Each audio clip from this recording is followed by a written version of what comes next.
Toutes nos excuses pour le grand retard avec lequel nous débutons ce journal. Madame, Messieurs, bonsoir et bienvenue à ce journal magazine du jour d'après Noël. Un seul grand titre pour la partie magazine de ce journal, c'est ce dossier que nous vous proposerons sur les conséquences de la prise répétée de produits contre les douleurs de os qui dérangent au quotidien les drépanocytaires. Les antalgiques prises au-delà d'une prescription médicale peuvent provoquer une dépendance et se transformer en dopage. Tout est dit dans ce dossier à suivre dans cette édition. Les dossiers et rétrospectives, vous le savez, constituent la partie magazine de notre journal, mais comme à l'accoutumée, place d'abord à l'actualité de dernière minute.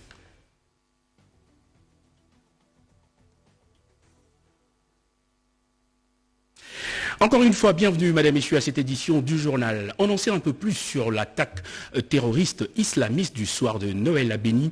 Le kamikaze aurait déclenché sa charge devant le bar au moment d'être interpellé par le vigile du bar. Le bilan s'est alourdi. On parle désormais des 8 morts et 20 blessés. Le porte-parole du gouvernement, Patrick Mouyaya, qui avait à ses côtés le gouverneur militaire du Nord Kivu, a au cours d'un briefing à la presse renseigné que les mesures ont été prises, notamment le durcissement du couvre-feu en vigueur. Pour l'heure, la police scientifique poursuit la fouille des débris, disais-je, pour déterminer la nature des matières utilisées pour la fabrication de ce bombe. Bien que très affairé par la récente attaque terroriste de Béni, le chef de l'État a quand même poursuivi sa tournée dans le Kasaï oriental. Le président de la République, Félix-Antoine Tshisekedi, était ce dimanche à Kabea Kamwanga, fief naturel de son défunt père et icône de la politique de 5 dernières décennies, Étienne Tshisekedi Ouamulumba. Le chef de l'État, qui s'est adressé à la population en langue locale, le Chiluba, a tout d'abord déploré l'attentat de Béni, avant bien sûr de faire des grandes annonces comme la mise en œuvre dès l'année prochaine du programme accéléré de réduction de la pauvreté dans les 145 territoires, l'instauration de la couverture santé universelle avec la construction des centres de santé modernes ainsi que les grands travaux de réfection de routes dans l'espace Grand Kasaï sont là les grandes lignes du discours du président de la République qui, juste après, a longuement échangé avec les notables chefs coutumiers et représentants de forces vives de ce coin du pays avant de regagner Mbuji-Mayi. Nous y reviendrons avec force de détail dans nos prochaines éditions.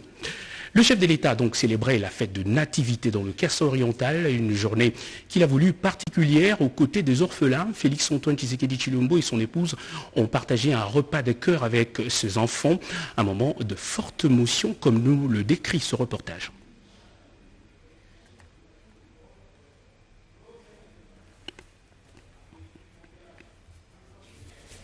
Je disais donc que le chef de l'État a célébré la fête de nativité dans le Kasaï oriental, une journée que le président de la République a voulu particulière aux côtés des orphelins. Félix-Antoine Tshisekedi Tshilombo et son épouse ont partagé un repas de cœur avec ces orphelins, un moment de forte émotion comme nous le décrit ce reportage.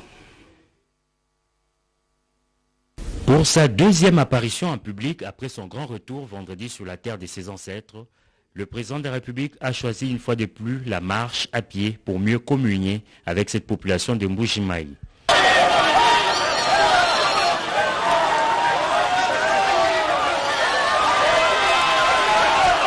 Une apparition surprise qui en si peu de temps a drainé des foules en ce jour de Noël. De sa résidence, le chef de l'État, Félix-Antoine Tshisekedi Tshilombo, a pris la direction du gouvernorat de la province à quelques encablures pour fêter Noël avec des enfants orphelins. C'est un véritable père de Noël que le président de la République, accompagné de son épouse, a fait son entrée dans cet espace. Très ovationné, il a échangé quelques mots avec ses enfants issus des 5 centres d'hébergement de la ville. Un bon père de Noël, il leur a apporté de nombreux vivres pour passer cette période de fête en toute quiétude. Le président de la République, c'est un roi. C'est un roi, mais vous avez un roi qui s'est rabaissé à l'exemple de Jésus, qui est le roi des rois, qui vient en Noël ici faire la kénose, les rabaissements, pour communier à notre humanité afin de nous diviniser. Le président de la République aussi se rabaisse, accepte de partager le repas avec les derniers de la société, leur montrer que vraiment Noël c'est la fête des petits, la fête des pauvres. Pour moi c'est un motif de satisfaction. C'est quand même un bon signe pour un président de la République que d'agir ainsi. Noël dans la joie et le sourire, ses enfants, une centaine environ, l'ont de la fort belle manière passée. Mbuji-Mayi, la capitale mondiale du diamant industriel, constitue la première étape de la visite du chef de l'État. Il reste très attendu à Kabea-Kamwanga et bien d'autres villes du Grand Kasaï. Et pendant que ces orphelins du Kasaï oriental partageaient le repas de Noël avec le chef de l'État, leurs semblables de Kinshasa recevaient aussi l'attention particulière de Christophe Mbosso, président de l'Assemblée nationale, et de quelques membres du bureau du Parlement. C'était comme un Mbuji-Mayi autour d'un repas. Bernard Baudot, Sylvie Moembo, reportage. Les enfants orphelins et atteints de l'albinisme sont une catégorie de personnes qui méritent d'être aimées et considérées dans la société. Ayant compris la discrimination dont font face ces enfants, le speaker de la Chambre basse du Parlement, Christophe Mbosso Kodiakwanga, en cette période festive, a répondu favorablement à l'appel lancé par le couple présidentiel Noël pour tous, en invitant les enfants orphelins et albinos de Kinshasa pour partager un repas de cœur à l'occasion de la fête des nativités de l'enfant Jésus. Nous devons vivre avec eux.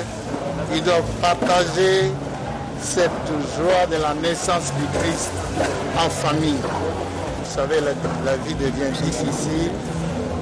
Dans les zones en conflit, les enfants souffrent davantage. Ils sont victimes de la violence. Et les enfants et les mamans. Dans ce que nous avons prévu, pour les enfants de la ville de Kinshasa, nous enverrons une partie aussi à l'est de la République. Un autre temps fort, c'est la remise des cadeaux à tous ces enfants par le président de l'Assemblée nationale qui avait à ses côtés le deuxième vice-président de la Chambre haute du Parlement, Sangouma Moussaï, ainsi que Madame le rapporteur adjoint de l'Assemblée nationale, Colette Chomba. Et puisqu'il faut le dire, le site du Parlement est ouvert au grand public à dater du 25 décembre 2021 au 2 janvier 2022 avec des spectacles, des comédies et des concerts d'action de grâce pour permettre aux Kinois et Kinoises de passer de bonnes fêtes de fin d'année. Les gestes de cœur, il y en a eu suffisamment ce week-end, c'est d'ailleurs le sens de Noël. Outre les orphelins, les personnes de troisième âge ont attiré l'attention de bienfaiteurs. Plusieurs personnes de cette catégorie ont reçu de vivres de la part du ministre des Affaires sociales, Modeste Mutinga. À Kananga, où il séjourne depuis quelques jours, Modeste Mutinga Montuishai, ministre des Affaires sociales, Actions humanitaires et Solidarité nationale, vient de remettre une quantité importante de vivres frais à la ministre provinciale des Affaires sociales pour soulager tant soit peu les vieillards, les personnes du troisième âge logées dans un hospice de la place. Satisfaite de ces dons, fruit de la magnanimité du patron des affaires sociales, la ministre provinciale s'est ainsi exprimée. Merci beaucoup, Excellence, pour les gestes que vous avez faits de solidarité. Aujourd'hui, quelques enfants orphelins, quelques vieillards, quelques membres de la division des affaires sociales auront à toucher quelque chose de votre part. Nous connaissons les difficultés, mais les gestes de votre Cette dotation du ministre Mutinga permettra sans doute aux personnes du troisième âge concernées de retrouver les sourires et ainsi bien fêter la Saint-Sylvestre. Encore quelques jours avant la fin de l'année, le moment est donc propice pour des évaluations et projections dans l'avenir.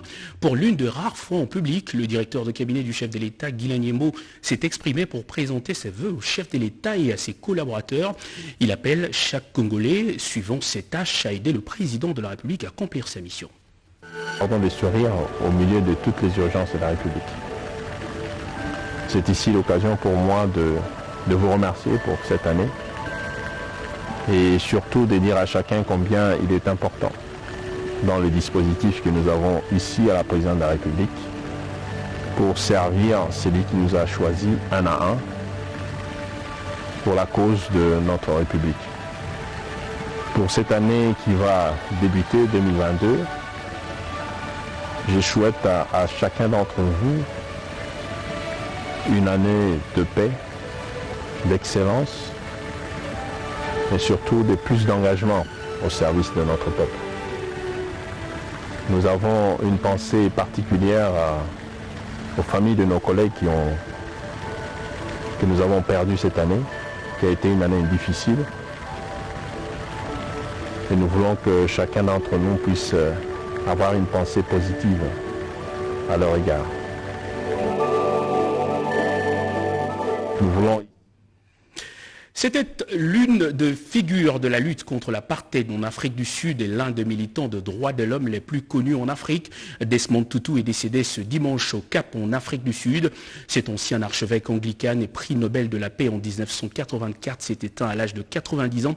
En plus du prix Nobel, Desmond Tutu s'est vu décerner de nombreux autres prix comme le prix Lincoln pour le leadership et le prix Gandhi pour la paix. Nous reviendrons sur son parcours dans nos prochaines éditions. Après le Kasaï oriental, le chef de l'État est annoncé dans le Sankourou pour recevoir le président de la République. La ville de Lodja se refait une beauté, nous dit Cédric Kenina. De l'aéroport national de Lodja jusqu'au stade Lumumba, la voie est totalement remblayée. Les vrombissements de moteurs illustrent bien l'intensité des travaux d'assainissement lancés dans le cadre des préparatifs de l'arrivée imminente du chef de l'État Félix-Antoine Tshisekedi dans le Sankourou, précisément dans cette ville de Lodja. C'est le meilleur élu de cette circonscription électorale, Lambert Mendo Malanga, à l'initiative des travaux qui se font sous les regards admiratifs et les ovations de la population déjà sous la fièvre de l'arrivée du premier citoyen de la République.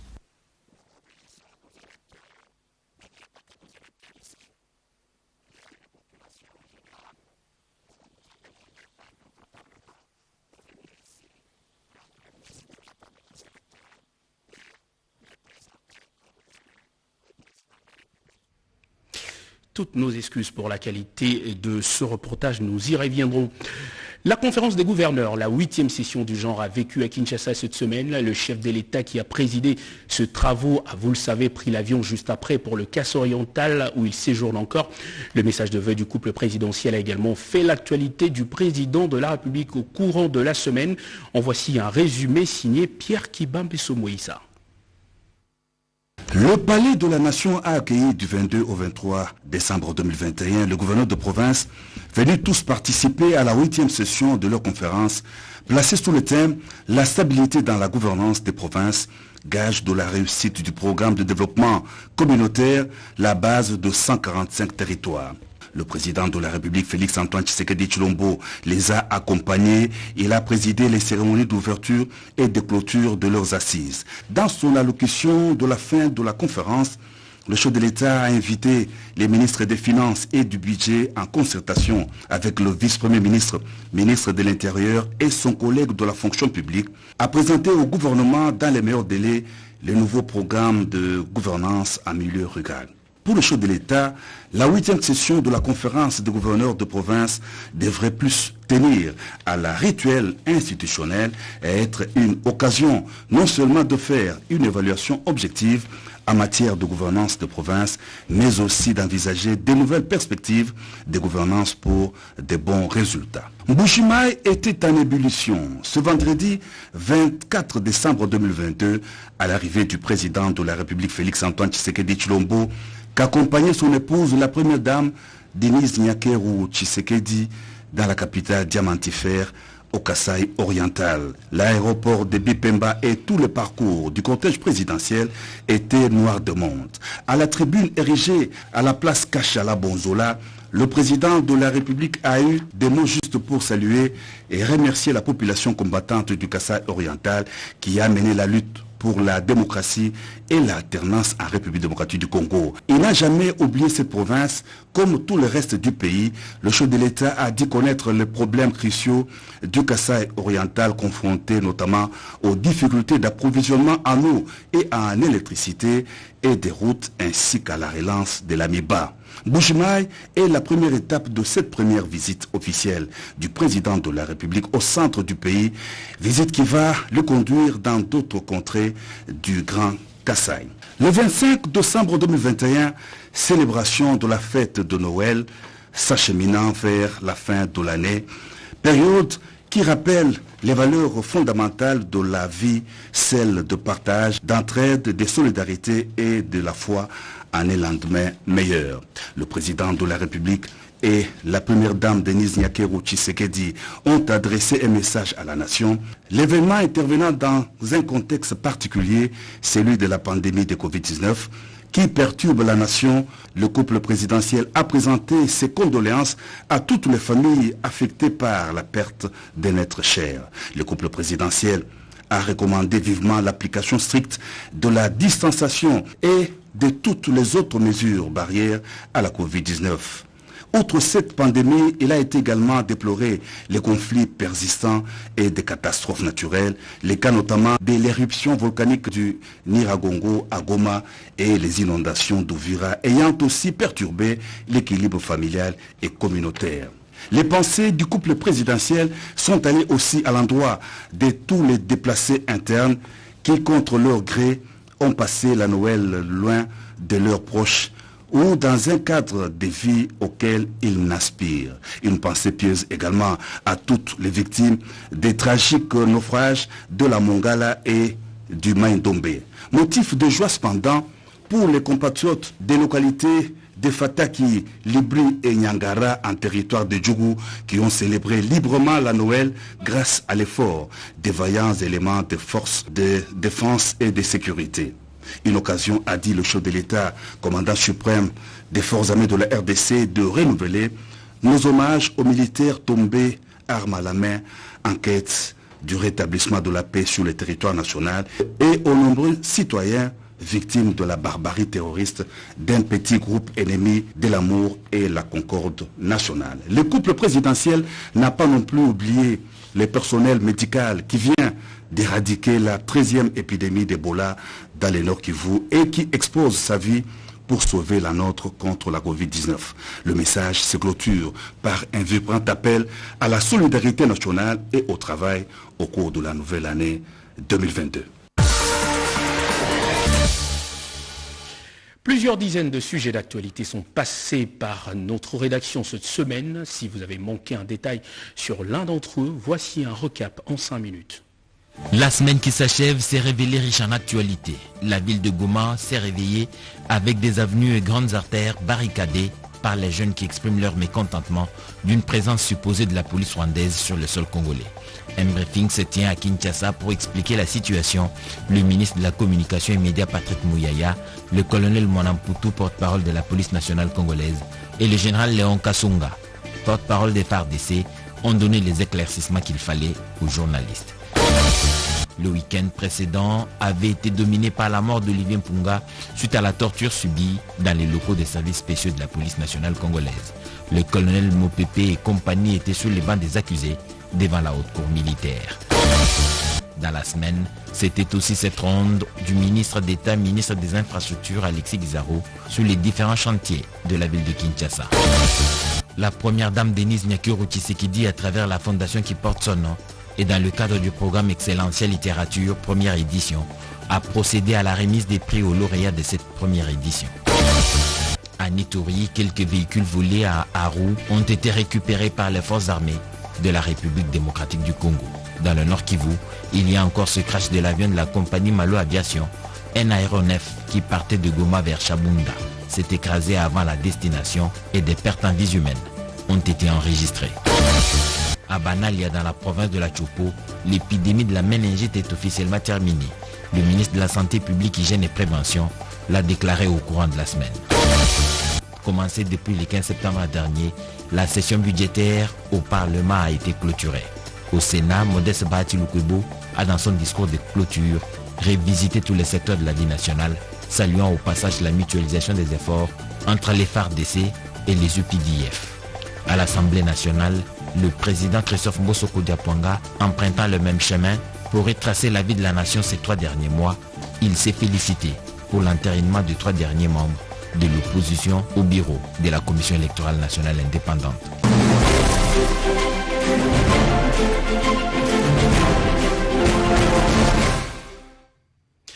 La douleur des os, c'est l'une des caractéristiques de la drépanocytose. La prise de zontalgique peut soulager cette douleur, mais ce que plusieurs personnes ignorent, c'est que la prise répétée de ce produit peut considérablement nuire à la santé déjà compliquée du malade. Dans ce dossier, nous faisons la lumière sur ce danger.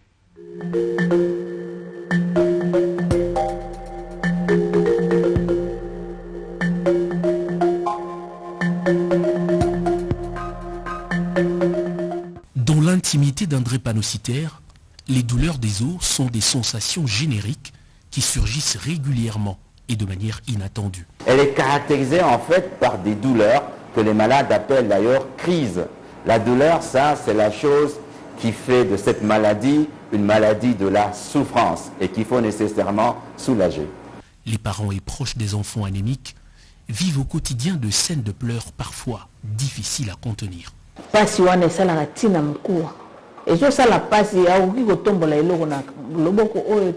Pour soulager tant soit peu ce douleur, la médecine moderne propose une série d'antidouleurs capables d'atténuer le mal. On peut commencer une prise en charge à domicile avec les antalgiques de premier palier, le paracétamol et autres.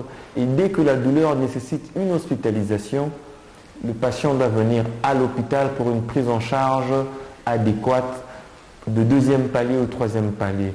Mais comme tout médicament, ces produits ne sont pas sans conséquences, surtout quand ils sont consommés en surdose. Le risque, c'est quoi? Quand un patient commence à se piquer à domicile avec les antalgiques de deuxième, troisième palier, on risque de passer à une étape de dépendance où le patient va continuer à donner ses médicaments malgré la douleur qui disparaît. Et quand on passe dans une phase de dépendance, elle est difficile à prendre en charge, donc ça demande beaucoup de temps, ça demande une prise en charge encore pluridisciplinaire avec les neurologues, les psychiatres.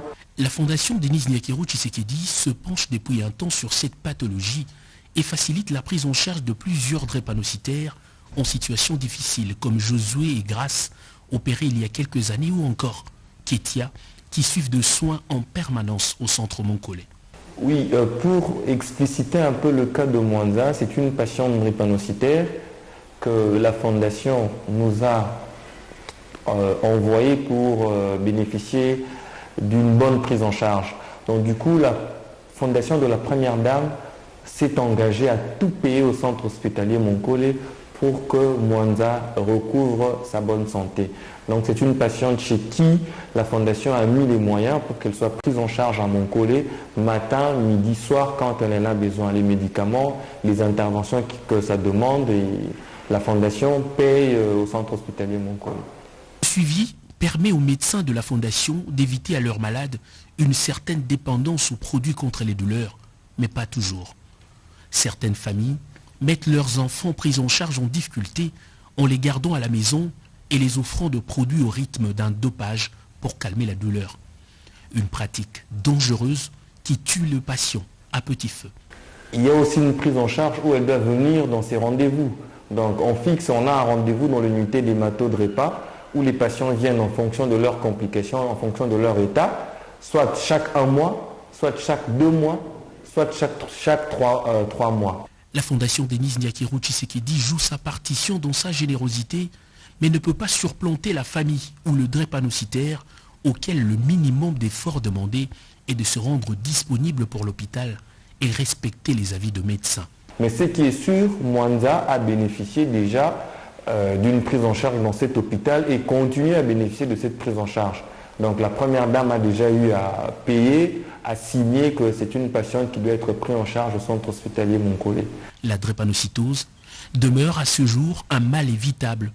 Le manque d'information continue malheureusement à conduire à plusieurs cas de drépanocytaires dans le pays.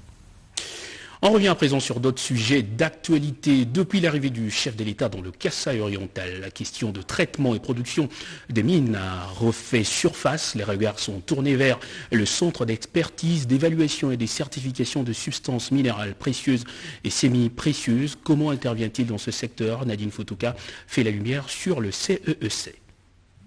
Mbujimaï, capitale provinciale du Kasaï oriental, est connue pour sa production minière. Ce n'est pas pour rien qu'elle est considérée comme capitale mondiale des diamants industriels. Cette position explique la présence de la délégation du Centre d'expertise, d'évaluation et de certification des substances minérales précieuses et semi-précieuses, CEC. Cette structure entend mettre son savoir-faire dans les commerces des minerais pour améliorer la traçabilité, afin d'accroître l'économie pour renflouer les caisses de l'État. Selon le directeur général intérimaire du CEC, Freddy Mwamba Kaniku, pour exporter les minerais, il faut connaître non seulement leur valeur et leur teneur, mais aussi leur traçabilité. C'est ainsi qu'il a été mis en place d'une batterie d'éléments dont l'installation d'un laboratoire d'expertise d'évaluation et des certifications de minerais dans les provinces suivantes: les Kasaï, le Haut-Katanga, le Lualaba et les Grands Kivu, afin de déterminer les différents types de minerais, leur teneur et leur valeur marchande. Dans notre programme pour cette année, nous avions une vision d'accompagnement de la mission du gouvernement. Et l'action que nous menons, c'est de retracer ces minéraux importants pour la République, qui est le diamant, et lui donner la valeur qu'il mérite. Pour gagner ce pari, les CEC comptent embaucher de jeunes ayant satisfait à l'examen d'État avec plus de 65%. Ces derniers auront à suivre une formation d'anglais et d'expertise de minerais pour qu'ils deviennent des experts en diamants et en d'autres minerais. L'invité de ce journal s'appelle Maïs Chibangu. Il est passé plus tôt sur nos antennes et lance un appel pour la révisitation de contrats miniers dans la province du Haut-Katanga. Je vous propose de l'écouter. Merci beaucoup pour votre invitation. Donc, le premier message que je voudrais lancer ici, je voudrais déjà remercier le chef de l'État, son Excellence Antoine Félix Tshisekedi, pour la nomination de M. Kaputo Kaloubi Alphonse comme PCA de la GECAMINE. La population aujourd'hui m'envoie pour dire leur remerciement au chef de l'État. C'est une très bonne chose. Mais qu'est-ce que nous voulons demander? Nous voulons demander à son Excellence, Monsieur le chef de l'État, ainsi qu'à M. Kaloubi, de peser de tout leur poids, pour que, au niveau de la GECAMINE, les contrats soient révisités. Parce qu'il y a beaucoup de contrats qui ont été mal négociés, des contrats qui ne donnent pas l'avantage ni à la GECAMINE, qui ne donnent pas l'avantage à la population. Je veux citer ici le contrat de la société Excellency par exemple. Est-ce que vous vous imaginez que la société Excellency, dans les débuts, a signé une convention avec la GECAMINE? On n'a pas beaucoup de temps, je ne vais pas le dire, mais ce contrat a été très mal signé. Et c'est cette société qui vient aujourd'hui martyriser la population de Likasi, parce que cette population a obtenu de la part des autorités locales, c'est-à-dire le ministre des Mines provinciales et le gouverneur, des autorisations pour creuser sur les zones d'exploitation artisanale. Mais au moment où je vous parle ici, j'ai été envoyé pourquoi? Parce que j'ai laissé à Likasi des creuseurs qui sont arrêtés, qui sont en prison. Ils ont été battus. Il y en a même un qui vomit du sang. Vous comprenez? Nous voulons demander au chef de l'État, c'est nous qui vous avons élus, c'est cette population qui fait votre fierté. Aujourd'hui, beaucoup de personnes, d'ailleurs de l'armée, sont instrumentalisées, sont corrompues. L'armée dans le Haut-Katanga est instrumentalisée par les Chinois. Quand vous arrivez au Haut-Katanga aujourd'hui, vous avez comme l'impression que c'est la Chine. Parce que la société Excellency, la société SACE, je peux citer ici beaucoup d'entreprises, instrumentalisent l'armée, instrumentalisent le cabinet du chef de l'État, il donne de l'argent et la population souffre. Nous demandons au chef de l'État, s'il vous plaît, monsieur le chef de l'État, nous vous avons élus et nous voulons que vous réussissiez votre mandat. Demandez que l'on relâche nos frères qui ont été arrêtés. Demandez que les contrats de la GECAMINE soient révisiter afin que le Congo trouve son compte dans ces contrats. Oui, le Conseil de sécurité de l'ONU d'ailleurs a voté une loi. Ils interdisent l'exploitation illégale des mines. Vous comprenez? Tous les minerais de conflit ne sont plus acceptés. Mais aujourd'hui, il y a un conflit. La société Excellency est en conflit avec ou contre la population de Likasi. On nous interdit d'exploiter sur nos terres. Je dis on, parce qu'aujourd'hui je porte la voix de la population. Donc cette population qui se retrouve chez elle ne peut plus exploiter ces mines parce qu'il y a des étrangers qui arrivent chez nous qui n'ont pas des contrats signés. J'ai tous les papiers si vous voulez. Je vais les montrer dans d'autres éditions. Ils ne sont pas en droit d'exploiter les mines chez nous, mais ils le font parce qu'ils ont l'argent, parce qu'ils peuvent corrompre. Et nous demandons aujourd'hui à toutes les autorités qui nous regardent de bien vouloir trouver des solutions pour la population du Haut-Katanga. Un jour après Noël, la ferveur de la nativité du Christ est encore vivante. Hier, les cultes et messes ont été dits dans presque toutes les paroisses et églises. Nos reporters ont fait la ronde et nous rapportent l'essentiel du contenu dans certaines églises. Marie Lelou. Dans sa prêche, le coordonnateur des pasteurs de la CBFC, Loukoussa, a martelé sur la proximité des dieux. Lui qui a tant aimé le monde, il lui a montré son amour incommensurable. L'officiant a aussi brossé succinctement les vertus de Anne et Siméon, personnages d'éperons dans l'histoire de la Bible en raison de leur perspicacité et leur foi au grand metteur en scène. Noël, c'est la fête, une fête divine, car Dieu a planté sa tente parmi les hommes. C'est pourquoi les chrétiens doivent faire l'archétype de la parole de Dieu, le Verbe fait chair, le Galiléen, venu vivre et travailler avec nous, a martelé le professeur Raymond Angendou Mongenzo. Après avoir présenté à l'Assemblée les catéchumènes ayant reçu le baptême en ce jour de fête et de joie, le coordonnateur de pasteurs de l'église locale de la CBFC Lukusa a convié le peuple de Dieu à la Sainte Seine, préfiguration du banquet céleste. Cela afin de se conformer au mot d'ordre que Jésus a laissé à son église. Faites ceci en mémoire de moi. C'est la consubstantiation. Le Christ est présent dans les espèces eucharistiques. En l'église paroissiale Saint-Christophe, dans la commune de Ngaliema, le Père Jean-Jacques Bouzini a sanctifié le peuple de Dieu pendant la messe de minuit. Cela pour célébrer la fête de nativité. Eucharistie qu'on célébrait par l'équipe sacerdotale de cette communauté paroissiale. Pour lui, la naissance de Jésus-Christ symbolise la lumière qui vient régner sur les ténèbres. Pour ce faire, les chrétiens sont invités à mener une vie de lumière. Ils doivent aimer le prochain et compatir à la souffrance de pauvres. Christ à nous, l'espérance de la gloire. Bonne fête de Noël à tous. L'assistance aux démunis, c'est décidément la marque de Noël. Hier, le pasteur du centre chrétien Christ pour toutes les nations n'a trouvé mieux que de distribuer des pagnes pour les veuves de son église. Regardez. Il y a plus de joie à donner qu'à recevoir, dit-on. Cette maxime a été d'application le jour de Noël au centre chrétien, la maison de Dieu, pour toutes les nations dans la commune de Kalamou. Le pasteur responsable de cette communauté chrétienne a offert des pagnes aux veuves afin de célébrer la nativité avec paix, joie et quiétude. S'inspirant de la parole de Dieu dans Jacques chapitre 1er, verset 27, qui dit « La religion pure et sans tache devant Dieu notre Père consiste à visiter les orphelins et les veuves dans leurs afflictions et à se préserver des souillures du monde. L'homme de Dieu a posé ce geste de charité tout en rappelant aux bénéficiaires que leur situation n'est pas ignorée par Dieu en raison du fait que le Seigneur est pourvoyeur, provident et défenseur. Pour ce faire, elles doivent toujours se confier en lui. Noël, Noël, Noël, le partage est requis car le Christ s'est donné en rançon. Encore un geste de cœur pour Noël. Cette fois, nos reporters nous emmènent dans la commune de Ngaba. Regardez. Noël pour tous, le message a été entendu. Commerçants, marchands, nantis et moins nantis, même les banquiers sont allés à la rescousse des nécessiteux pour que personne ne soit laissé au bord de la route. Tendre la main aux plus démunis, c'est aussi une tradition sur Afriland Bank. Sous une pluie battant et bravant quelquefois les nids de poules et les têtes de chats sur la route, cette banque panafricaine est arrivée à destination.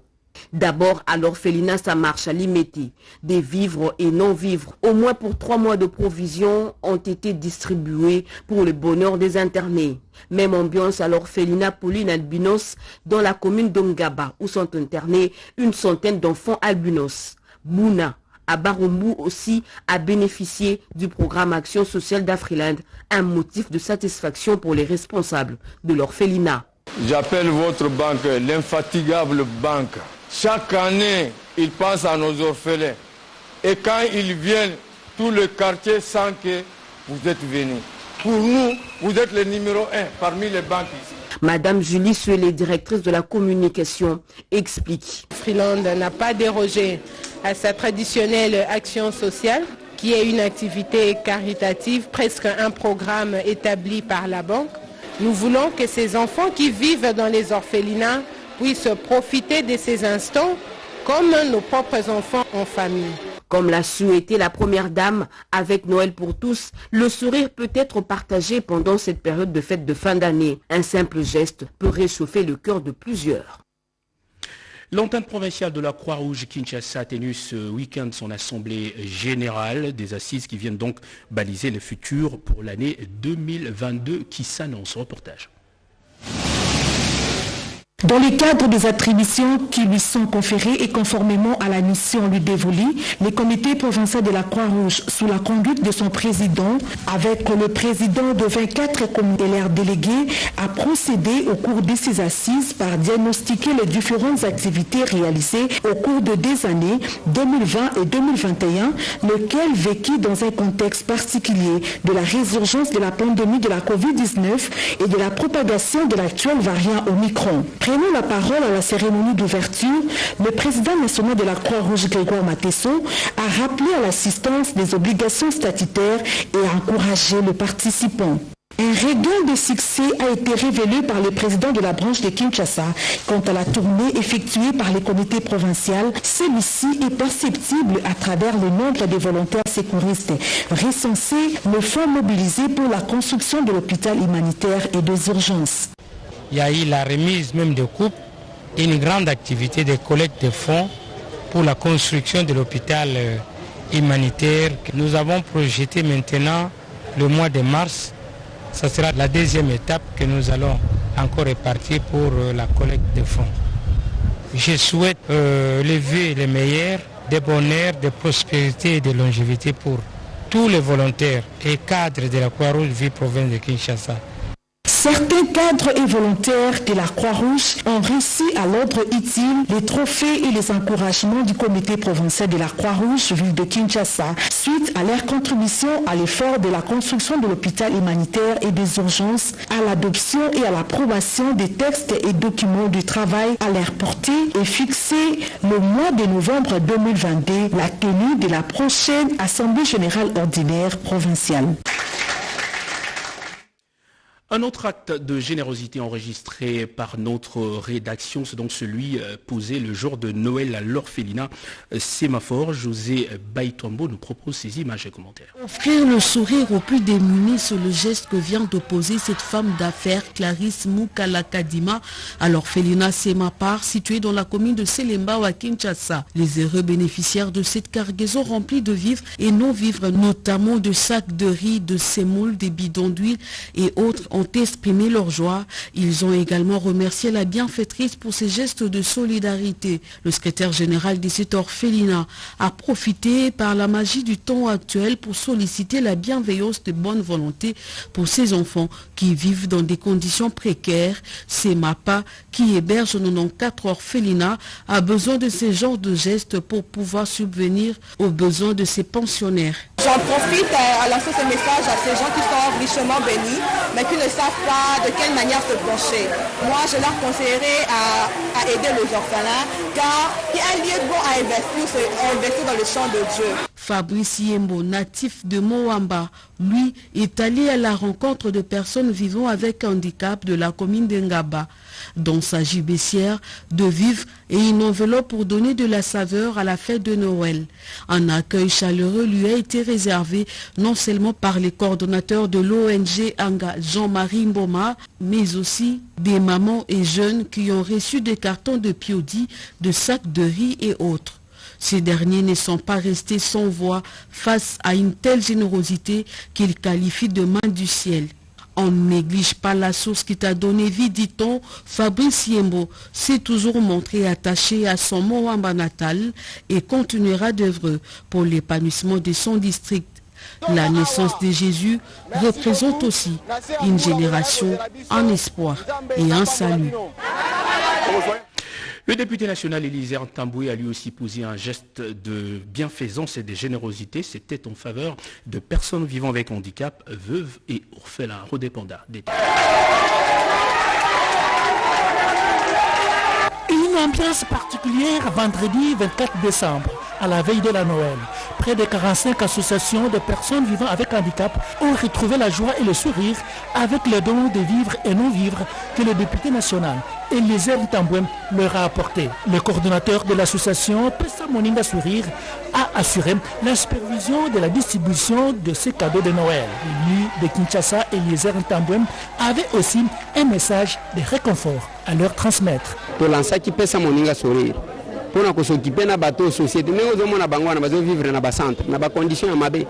Nous avons lancé Pesa Moninga Sourire. Ces personnes vivant avec handicap vivent dans des centres, dans de très mauvaises conditions, bien qu'ils ont des familles. Mais leurs familles les ont rejetés parce qu'ils sont invalides. Parmi ces démunis, il y a aussi des veuves et orphelins. Nous les approchons pour leur apporter de l'aide. Les handicapés sont presque des laissés pour compte.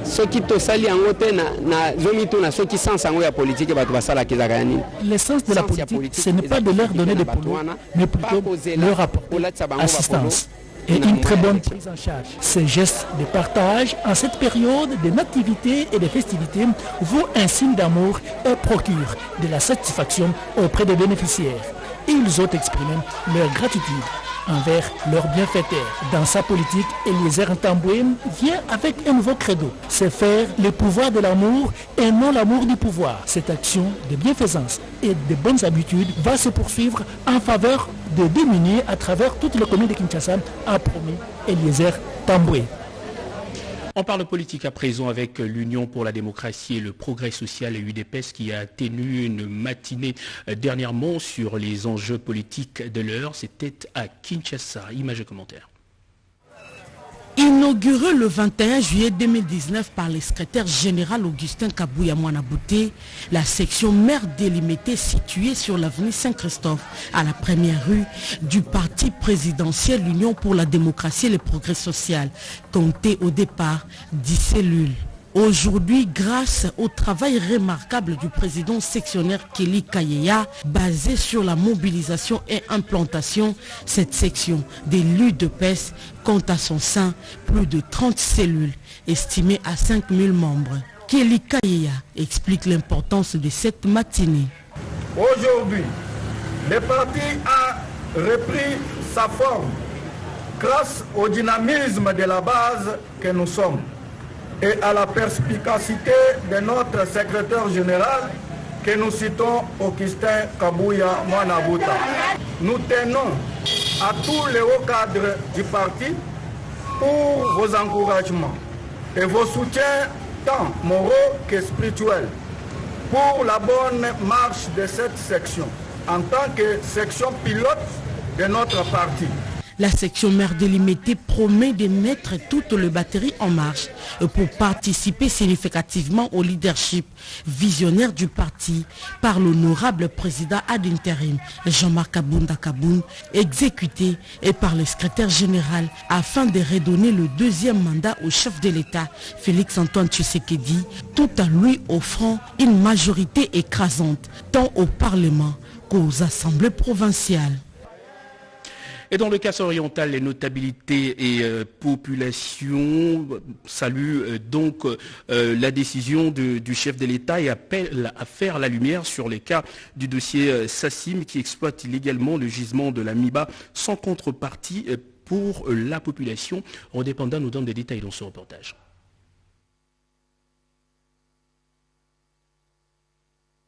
Grand place de Bonzola, le président de la République, Félix Antoine Tshisekedi Tshilombo, soucieux de relancer la minière de Bakonga Miba, était très dur à l'égard de la société Anu Congo d'investissement minier Sassim.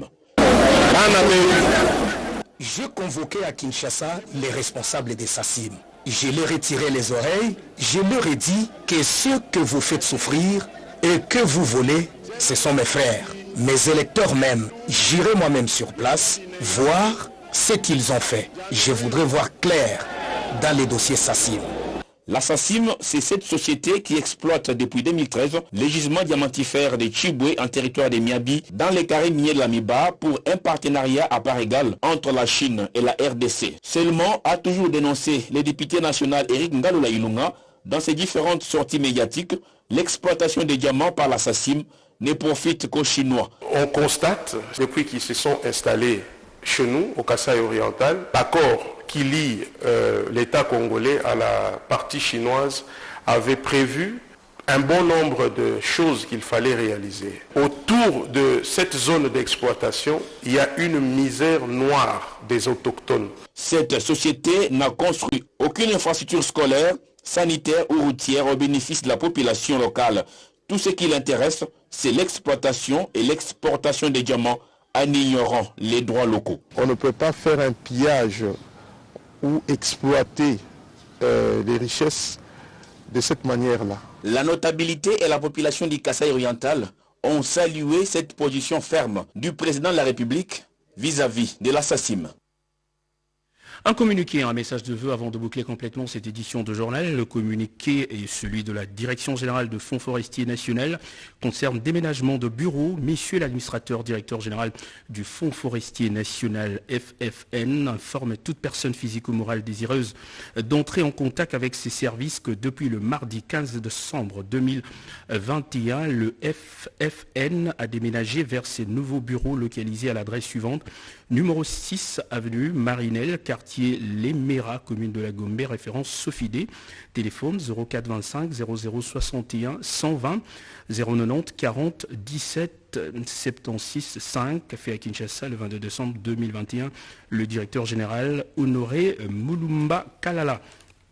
Et puis ce message de vœux à l'occasion de fête de nativité du Nouvel An 2022, à l'occasion de fête de fin d'année du Nouvel An 2022, le personnel de l'Office de gestion du fret multimodal GFREM ainsi que ses dirigeants présentent leurs vœux de bonheur, de prospérité et de longévité à son Excellence, Monsieur le Président de la République, chef de l'État Félix Antoine Tshisekedi.